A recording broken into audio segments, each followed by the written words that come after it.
Tapi Yahudi yang ortodok ini mirip kayak teman-teman kita Salafi, Pak, jenggotnya persis sama. Itu mereka kalau bermuamalah dengan perempuan sama seperti Salafi. Jadi kalau ada perempuan datang ke komplek mereka, itu nggak boleh pakaian sembarangan. Dan kalau nanya itu orang-orang Yahudi ortodok ini nggak berani lihat perempuan. Dan perempuan tidak boleh beribadah seperti laki-laki di tempat-tempat ibadah. Persis seperti Salafi. Salafi kan ngelarang perempuan juga ke masjid, ya nggak? Bener nggak? Ya, sebaik-baik tempat sholat perempuan tuh di kamarnya, begitu dalam tradisi Salafi, ajaran Salafi. Sama, jenggotnya sama. Jadi kalau mau memahami surat Toha, kisah Sayyidina Musa ngambil jenggotnya Sayyidina Harun, nah itu lihat Pak, Yahudi ortodok tuh jenggotnya sepanjang itu, diambil langsung sama Sayyidina Musa alaihi wassalatu wassalam. Adapun perkataan yang mengatakan bahwa orang yang berjenggot panjang, semoga tidak ini yang dimaksudkan, semoga tidak ini perkataan, mungkin ada redaksi saya tidak dengar langsung. Ada yang mengatakan mirip dengan orang Yahudi ortodoks. Ya, ini maklum dari lisan yang kadzab memang. Ya, dustanya tidak sekali ini, sudah terlalu banyak dustanya. Maka nasihat yang perlu kita sampaikan, kalau belajar ngajarkan ilmu, hindari berdusta. Tidak perlu memfitnah. Antum sampaikan dalil, bahkan dalih sekalipun, sampaikan dalil tanpa memfitnah orang lain. Karena orang yang suka memfitnah, hablul kadhibi qasir, tali dusta itu pendek, tidak kuat mengikat, nanti terlepas dia. Maka nasihat saya kepada siapapun dai yang tak sepakat sekalipun, tolong berdakwahlah dengan ilmu, kemudian buktikan dengan amal. Jangan kita berkoar-koar kita ahlus sunnah yang sesungguhnya, tapi sunnah kita belakangi. Jangan kita katakan kita pengikut salaf yang asli, yang lain talaf misalnya, tapi buktikan dengan amal. As-salaf itu bila diperintah dikerjakan, bila dilarang mereka tinggalkan tanpa banyak alasan. Oleh sebab itu kalau dia miripkan dengan demikian, ya kalau sempat kita mengatakan itu sudah dilapor gitu itu. Ya, sudah dilapor karena ini pencemaran nama baik. Tapi kita hanya mendoakan semoga Allah perbaiki lisannya, Allah perbaiki hatinya, Allah benahi ilmunya, mudah-mudahan Allah ampuni dosa-dosanya, kembali kepada Islam dengan kembali kepada hidayah dengan sebenar-benarnya. Allah murdahu ilal islami raddan jamila. Karena kalau begini hanya mencela dan takut nanti masuk dosa memperolok-olok sunnah Nabi sallallahu alaihi wasallam. Karena sahih dalam riwayat muttafaq alaih bahwa Nabi sallallahu alaihi wasallam jenggotnya sangat tebal. Lalu antum katakan orang-orang talafi katanya yang berjenggot tebal mirip dengan orang-orang Yahudi ortodoks. Anda telah menuduh Nabi sallallahu alaihi wasallam, dan ini khawatir kita masuk dosa memperolok-olok sunnah Nabi alaihi salatu wasallam yang akibatnya adalah keluar dari Islam.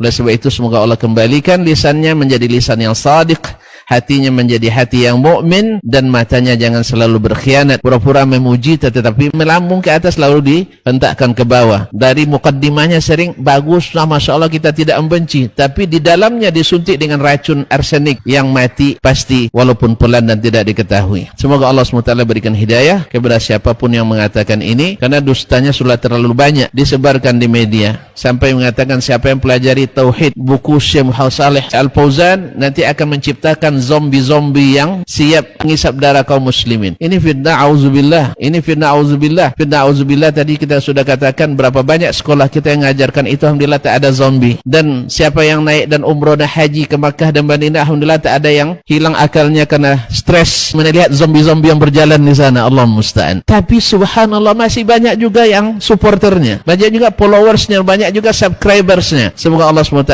berikan kita ilmu yang sahih, amal yang salih, niat yang ikhlas, bukan karena setuju hilang patutnya. Kalau bahasa pepatah kami, hilang patut dikatuju. Karena setuju suka memfitnah, akhirnya kita akui dan kita angkat sebagai seperti seorang pahlawan dan seorang pendekar aswaja. Allahumma musta'an wa alaihi tuklan. Semoga Allah berikan taubat kepada kita dan kepadanya. Amin ya rabbal alamin. Jadi kalau ada perempuan datang ke komplek mereka, itu nggak boleh pakaian sembarangan. Dan kalau nanya itu orang-orang Yahudi ortodok ini nggak berani lihat perempuan. Dan perempuan tidak boleh beribadah seperti laki-laki di tempat-tempat ibadah. Persis seperti Salafi. Salafi kan ngelarang perempuan juga ke masjid, ya nggak? Bener nggak? Ya, sebaik-baik tempat sholat perempuan tuh di kamarnya, begitu dalam tradisi Salafi, ajaran Salafi. Tentu kalau perempuan lebih afdal sholat di rumah, itu dulu. Sebagaimana sabda Nabi SAW bagi wanita muslimah di Madinah pada saat itu ya. Jadi Masjid Nabawi 1000 pahalanya. Tapi apa kata Nabi SAW? Sholat wanita di ruang tamu rumahnya lebih afdal daripada di luar rumahnya, masuk dalamnya masjid. Dan sholat ia di dalam kamarnya lebih afdal daripada ruang tamunya. Kan gitu. Ini disebutkan di Madinah dan waktu itu Masjid Nabawi. Masjid Nabawi jelas fadilahnya besar. Tapi tetap lebih afdal perempuan sholat di rumahnya. Maka saya sarankan ukhti ini sholat di rumahnya.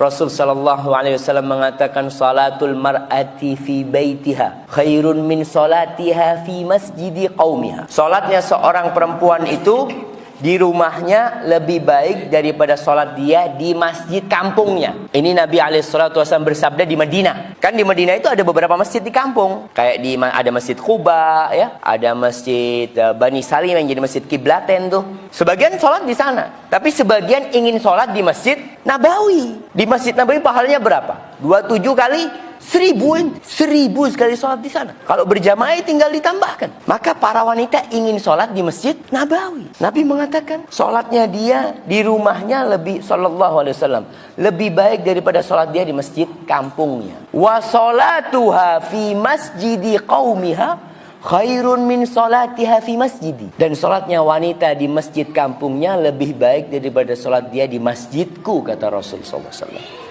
Jadi kalau dikatakan sholatnya wanita di rumah 27 bukan 27. Lebih baik dari 27. Kalau dia di masjid dapat berapa? 27 dia dapat. Kalau di rumah lebih dari. Makanya perempuan gak perlu iri. Kadang kalau ada wanita yang iri sama suaminya, bang, ente enak banget kok bang, 27 terus, anak cuma dapat 1 gitu dia. Kadang seperti itu. Tapi wanita boleh sholat di masjid. Bahkan para suami haram hukumnya melarang istrinya ke masjid. Rasul sallallahu alaihi wasallam mengatakan la tamna'u ima Allah masajid Allah. Kalian jangan larang tuh hamba-hamba wanita Allah untuk ke rumah-rumah Allah. Engkau ngelarang istrimu ke masjid, ke pasar nggak dilarang. Ada suami, ente kok ke masjid, kata dia, di rumah itu lebih afdol. Ada kalau suami kayak gitu, di rumah. Bang mau ke pasar, tafadhol. Ente ke pasar nggak apa-apa, ke masjid nggak boleh. Ke pasar itu tempatnya setan yang seharusnya dilarang. Udah, engkau nggak perlu ke pasar, ana yang ke pasar. Masya Allah, itu suami yang baik.